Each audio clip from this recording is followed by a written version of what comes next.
This is Do School Better, a podcast for people who want to transform education. My name is Doris Korda, and for the past several years, I've been training educators. Listen to these episodes and hear about some of the extraordinary programs they've created.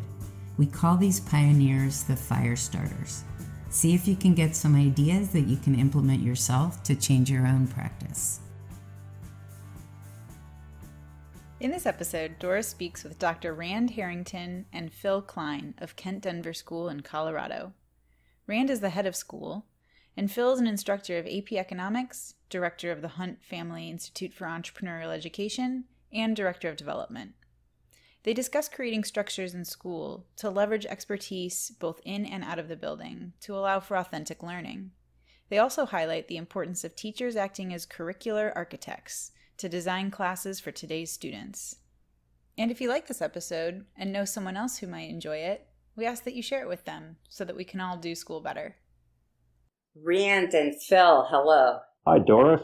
Hello, Doris. Oh, hello. It's wonderful to talk to you. Thank you for both being here. This is going to be very fun.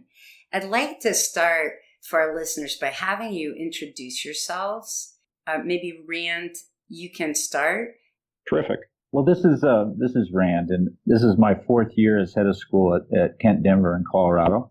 Prior to being here, I was associate head of school at the Blake School in Minneapolis, where I oversaw academics. But even before that, my work in academics has spanned from middle school through college. And my PhD is in physics from the University of Washington, and I had worked there in the physics education research group and got very involved in thinking about this gap between what we teach and what students learn, and intellectually very curious about how to close that gap and applying some of the evidence-based reasoning that a physicist applies to systems into thinking about how to close that gap. And I ended up working at the University of Maine and then helping to start an independent school in California. So I love schools. I love working with teachers, and I believe deeply in the idea that education can change the world. It's the most satisfying work that I've ever done, and I'm thrilled to be here and having this conversation.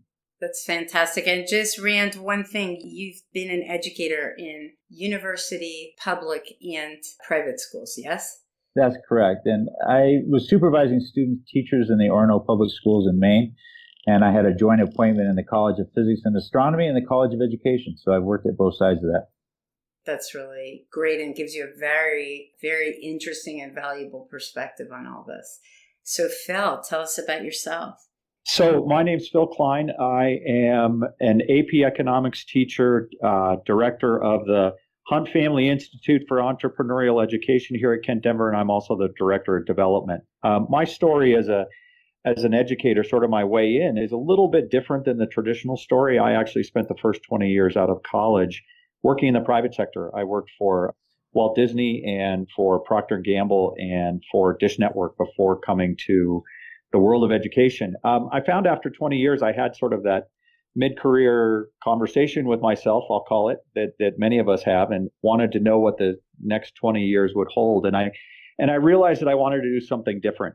At the time I was doing this, I actually got a call from a friend who said, "Hey, I know you've done some volunteer fundraising for your kid's school. Would you ever be interested in doing that full time?" And my initial answer was no, I'm not interested in that.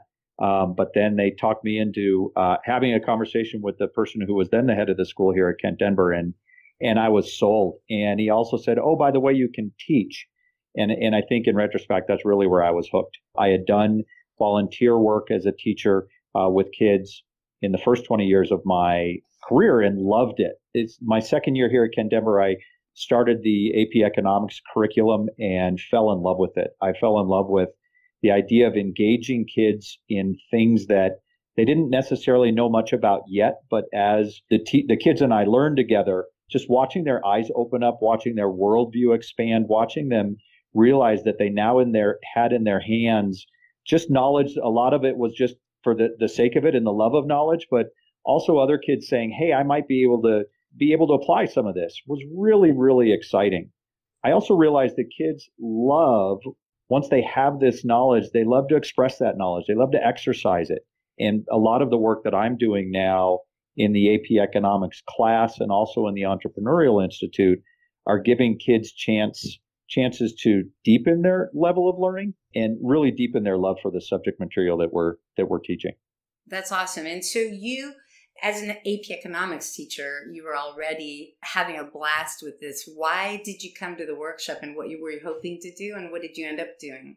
So I was, I think, 3 years into the AP Economics curriculum, and had been having a lot of fun with a group of kids in that class that were interested in doing simulations. So simulating markets for some things that they were learning, and basically putting together some small businesses. Coming out of that, some of the excitement there, combined with some kids in the school who had ideas for either nonprofits or for small businesses, for other enterprises, I realized that as a school, we weren't fully utilizing the opportunity to support these kids who had entrepreneurial ideas. And I want to be clear up front, the way we define entrepreneurship at Kent Denver might be a little different than the way some other schools or even people identify it. We talk about entrepreneurship as ideas that can add value to the world.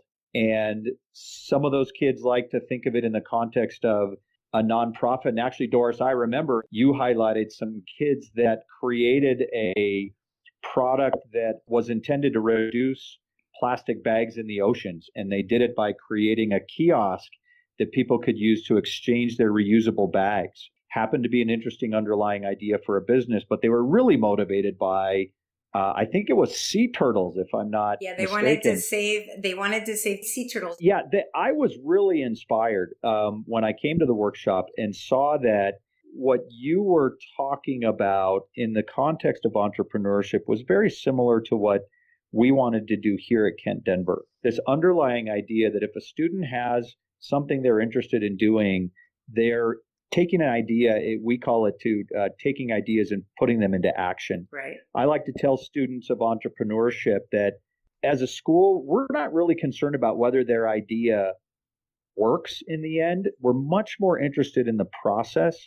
We're much more interested in the experience that those kids have of looking at problems and understanding that they don't have all the knowledge that they need yet to necessarily answer those questions.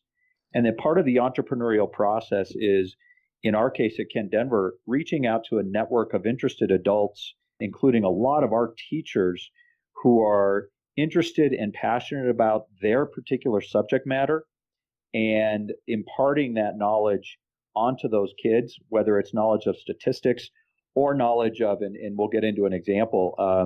Actually, Rand was able to connect some kids who are having problems with an algorithm in a quadcopter.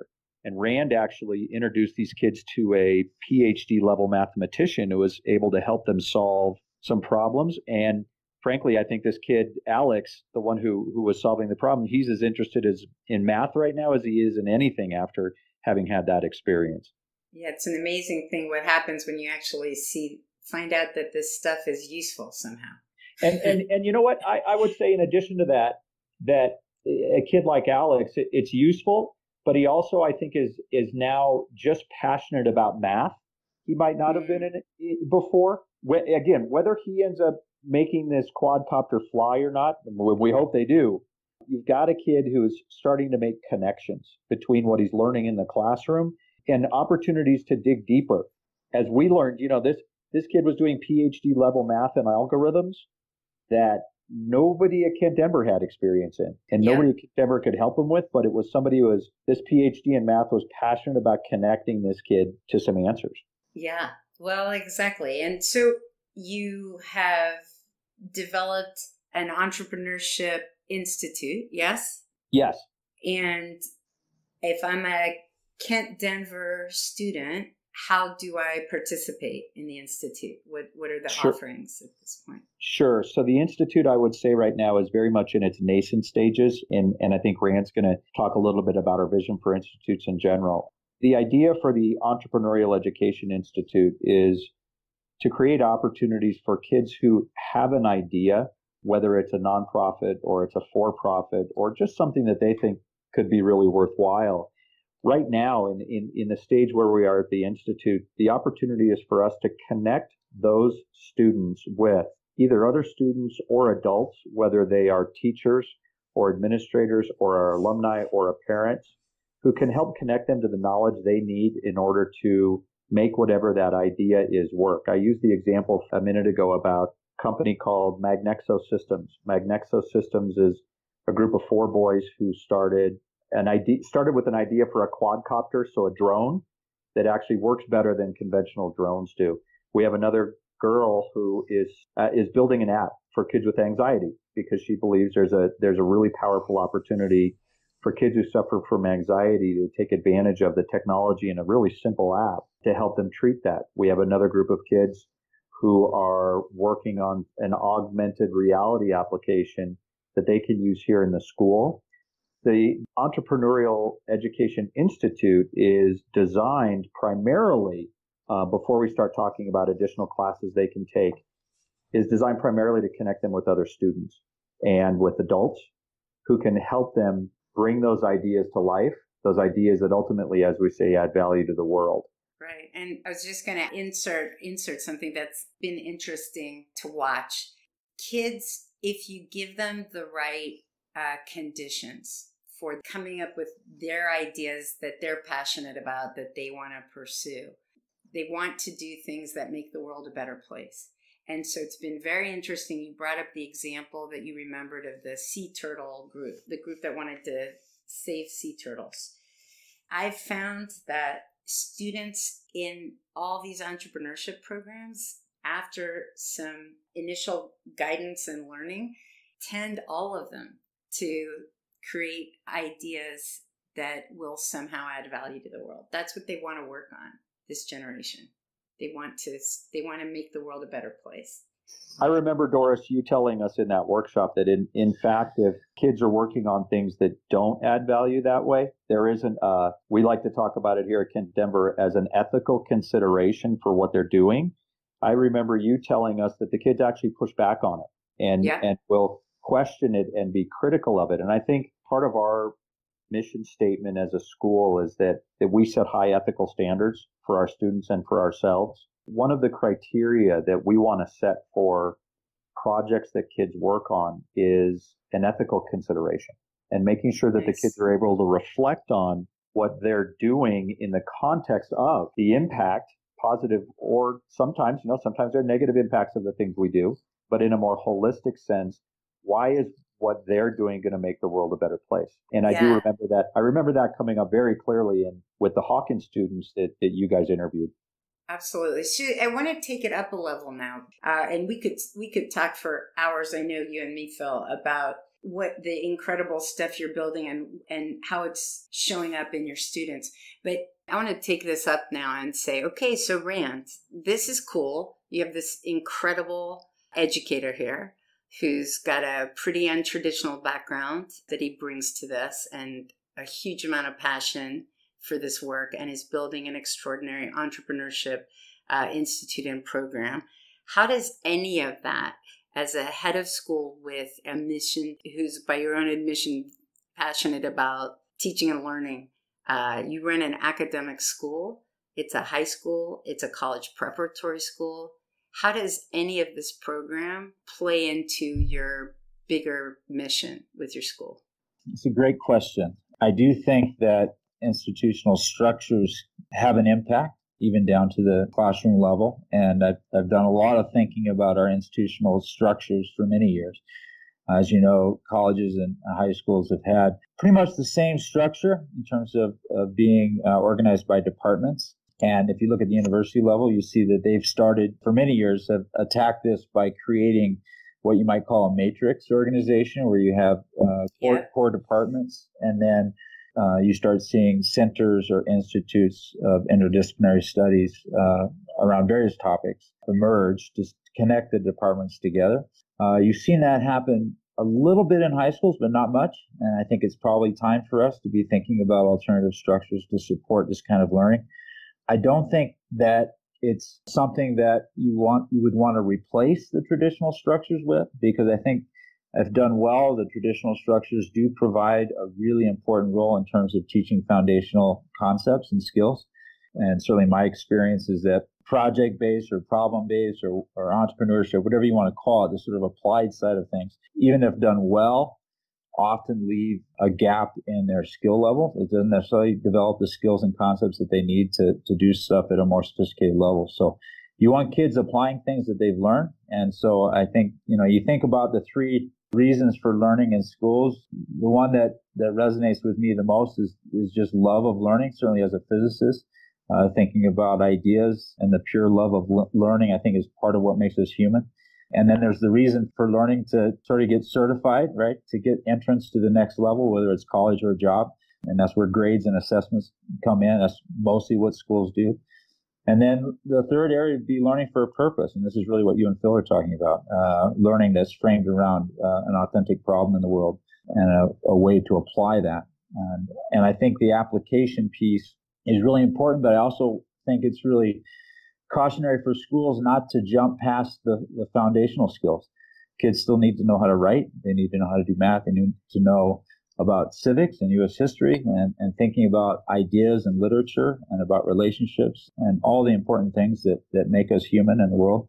Those are important. Yes. And so how does one address this given the biggest constraint we all face in schools, which is time, right? You only have a certain amount of time. And every time you put something on the table, such as this institute work or these applied ideas, you've got to be prepared to take something else off the table. And I think that's the most difficult conversations that schools have.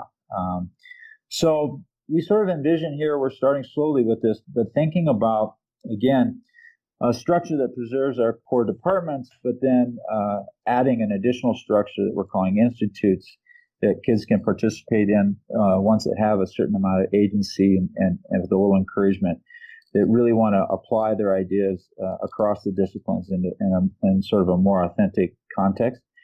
We also see this as a way to leverage innovation in our current courses too, right?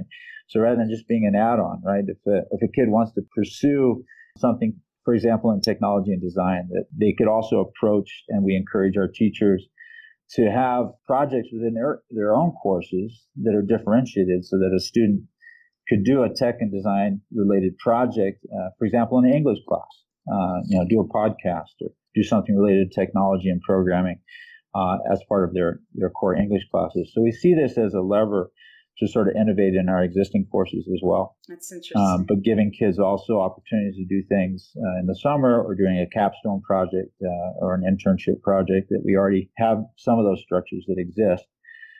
I think all schools provide this sort of cross-disciplinary work in the form of extracurriculars. You see it in Model UN, after-school activities, whether it's a robotics team or a speech and debate. And the question is, how do we create structures in our schools to support those activities that don't exist solely within a department?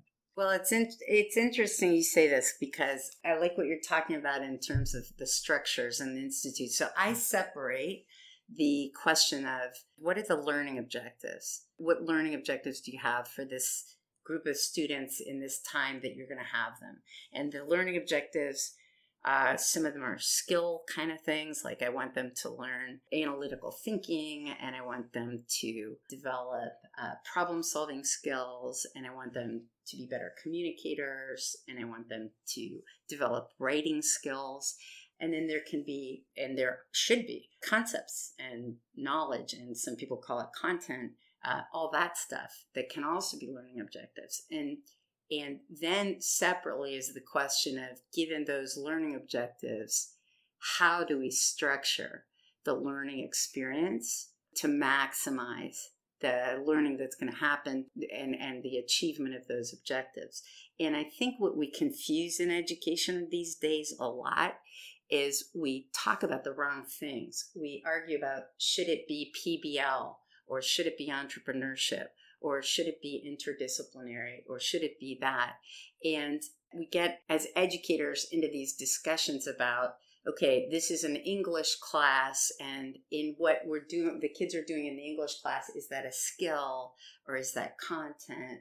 And there's a difference between the structures in education, the disciplines, and what kinds of things come out of building schools around academic disciplines in the way that we have, and how we approach designing a learning experience, which could be a course, could be a project, could be a unit, whatever it is. If I'm teaching if you assign me, okay, Doris, you're going to be our physics teacher.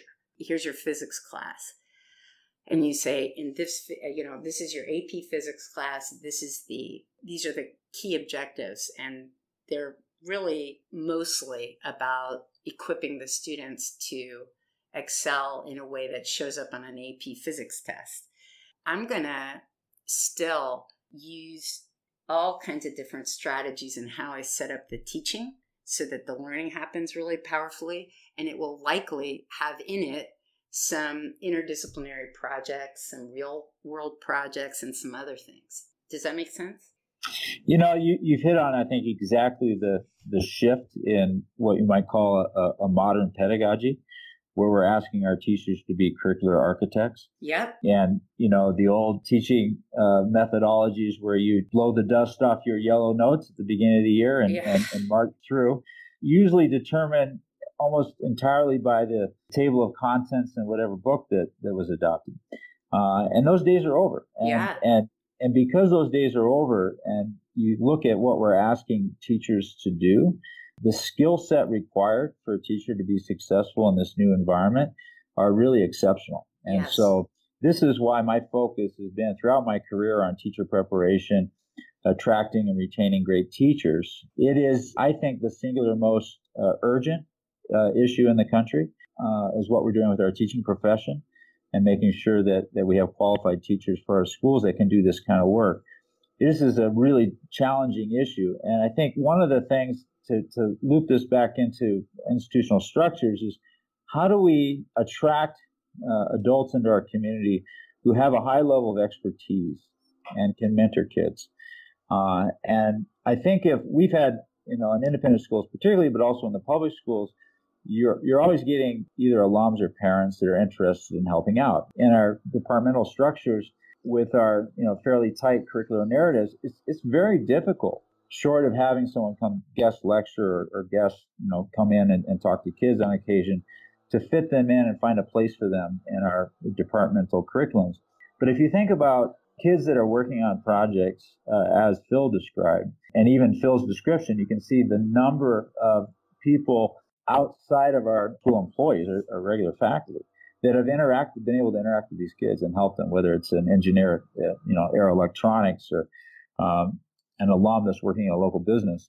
So the most important piece in terms of attracting adults into schools is figuring out structures that allow folks with non-traditional backgrounds that have particularly high expertise a way to volunteer their time or to work with kids. And having institution structures rather than just departments, I think allows us to do this. It also allows me to recruit faculty in a different way, in the sense that you have folks that are interested certainly in being in a traditional classroom teaching 4 or 5 periods a day, but then you have in our independent school world an ability to attract career changers, as Phil is a career changer. And I think some of our best faculty have been career changers that have gone from an industry in which they developed deep expertise and now are interested in doing something different. And if we can get them into our schools, a lot of those folks aren't interested in just teaching. They're also interested in working with kids on authentic problems. And since they've been out in the world, as you have, Doris, they can help mentor kids and really create a lot of value. So I think we have to look at schools in terms of structures that allow for a different kind of individual to work here and to work with kids. And that's going to be, I think, as I shared earlier, the biggest challenge the country's facing. How do we bring great teachers into the schools?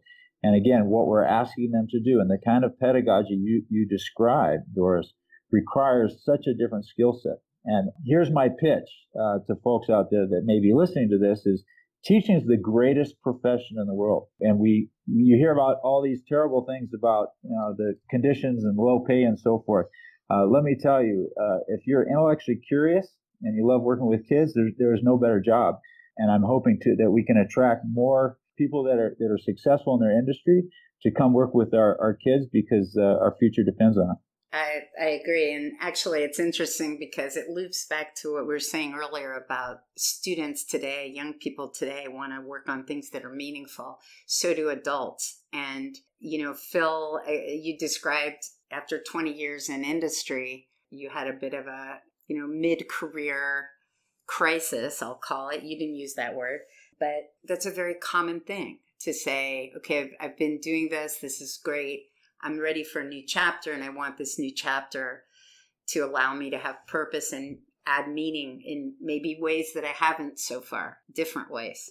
Absolutely, Doris. I think too, what I've learned, and I'm now able to look sort of 7 years in the rearview mirror, we ask our kids to be lifelong learners. And we ask our kids to never lose that enthusiasm and curiosity for learning new things. And I realize I'm one of those people too. And as an educator, I get so much joy out of really two things. One is teaching kids a concept, and I'll speak specifically for economics. We were teaching recently the concept of exchange rate policy and how exchange rates fluctuate between countries. And for 3/4 of the kids in the room, they literally looked, and once they got it, just said, oh, wow, I love knowing that. Mm-hmm. Just knowing how exchange rates work is fascinating. And there were some kids in the room too who say, oh, wait, I'll bet I could apply that to my business. So the kids, this girl with her app, she has to figure out, well, if people do start buying this, what if it starts to sell around the world? But for me as a lifelong learner, it's also really inspiring and really exciting for those kids who you just see their eyes open up. And the fact that they now understand something that they didn't is really exciting. Really exciting. I'll just interject here because as part of that lesson, Phil took his class to the headquarters at Western Union. And you can imagine the importance of exchange rates to a company like Western Union. Sure. And they got to speak with leaders from all over the world that were gathered there at a meeting at their headquarters and talk about these ideas. It was pretty powerful. It is. And going back to, you brought up an example of a kid who learned very sophisticated math, right? And is now very excited about mathematics. Once you get excited about the power and joy of learning itself. And that's what we're talking about. How do you create a learning experience for kids where they get empowered by their own ability to learn and love, interest in learning? Then what the thing is that they're learning, that's something as a curricular designer, as an architect, as a K-12 teacher, that's the part of the challenge of how you structure the learning experience. Well, I want them to learn a lot about math modeling and optimization and linear programming and all that. Have those goals that are very specific and very old school language rigorous. But how do you get that to happen? As Rand, you said, it's a whole different world now because of technology. I will add one more institutional structural change that we need to do in schools, and that is that yes, the teachers coming in need to have a high level of expertise, certainly in their content areas. They also need to know how to design curriculum and activities. And to do that well, they really need to also be psychologists, right? Cognitive psychologists and understand how brains work, particularly teenager brains and so forth. And I think it pertains to the need for better professional development within our schools, ability to train and support teachers on their own growth, and have professional growth as part of the expectations of being a professional educator. And we can't just sort of rely on the colleges of ed to do that and deliver for us the kind of high-level teachers that we need. And so I think you'll see around the country, particularly in the independent school world, but I think you see this in public schools as well, partnering with graduate schools or creating centers for teaching and learning on their own campuses. And so that we can recruit folks that may not have an education degree, may not have had that much experience teaching, but that they can join a community that they can continue to grow in their own expertise around how kids learn. And that's a really important piece. Yeah, it is an important piece. And I would add that all these things are important, but if you look at the challenge we have in education, we also need to take the existing teachers in schools who came to teaching for all the reasons all of us have, and create programs to help them completely revise and relearn the way they approach curriculum development and teaching. It's a whole different practice. It is. And the numbers don't work if we rely only on the new teachers coming in, wherever they come from, whether graduate schools or other careers. We also have to work with the teachers who are there. And that's a joyful thing, because the teachers who are in place, we have globally, millions of educators who've been working with kids and get kids really well. My guiding principle around this, Doris, is that whatever we think of as great education for kids, we should be doing the same thing with adults. Exactly. That's exactly right. One of the things that we did here was we created an opportunity for faculty to write summer curriculum grants.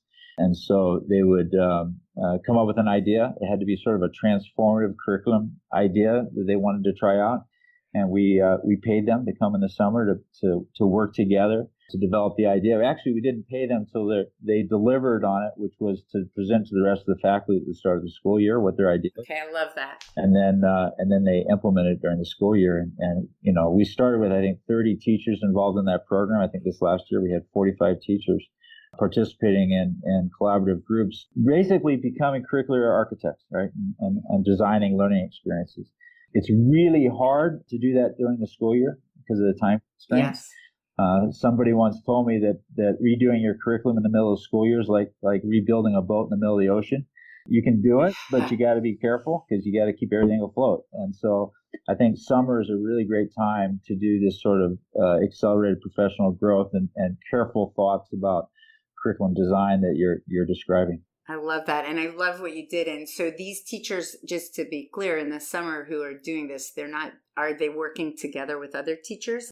Yes, it's a requirement of our program that it's a collaboration. So they have So I participated in one of these summer curricular grant sessions 2 summers ago. And as a result, 3 teachers and I were able to integrate the work that was going on in our classrooms between our students during the fall semester. And we were able to cross economics, statistics, and even some art in a project that we did that spanned the entire school. And the motivation for us was that we had time in the summer when we weren't as busy as we are during the school year. And we had an opportunity to rethink the way that our classes ran. And it was a lot of fun for me to work with one of our statistics teachers who's been teaching for 20 years, who was motivated by the idea of trying something new, but was also to instill in me this idea that there are things that kids can learn by us teaching in a different way that they wouldn't have otherwise taken away. So not only were we as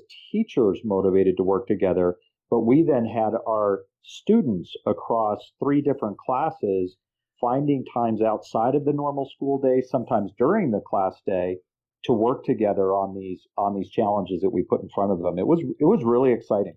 I'm sure it was. And Rand, I have to say that's an absolutely brilliant thing for you to do. If you're not in education, if you're out in industry, you don't understand just how significant and strategic and impactful and different that idea is. Historically, teachers are in their room and they're in their silos and they're supposed to be the master of their domain. And in that one program you just described, you're hitting on everything that matters in terms of how you create institutional scaffolding for innovation and culture change to happen in the right direction in a school. I'm really impressed that you do that. That's fantastic. Well, the teachers have really stepped up. It's really been a fun program to work on. That's great. Well, listen, with the work that you're doing, both of you in the school, Phil, you and the program you're building, nascent or not, it sounds just like you're rocking it. And I will continue to want to keep in touch with you and hear how it's developing. Very exciting. And Rand, your leadership and the way in which you're building new practices inside the classrooms in your school are really, they sound extraordinary. And I love that we had this conversation. I think it's gonna spark a lot of ideas for people all over the world. Well, thank you, Doris. I totally enjoyed the conversation and the privilege to speak with you today. Thanks. Have a great day, guys. Okay. Thank you so much, Doris. You too. If you want to hear more podcasts like this or learn about the Korda method, visit our website at wildfire-education.org.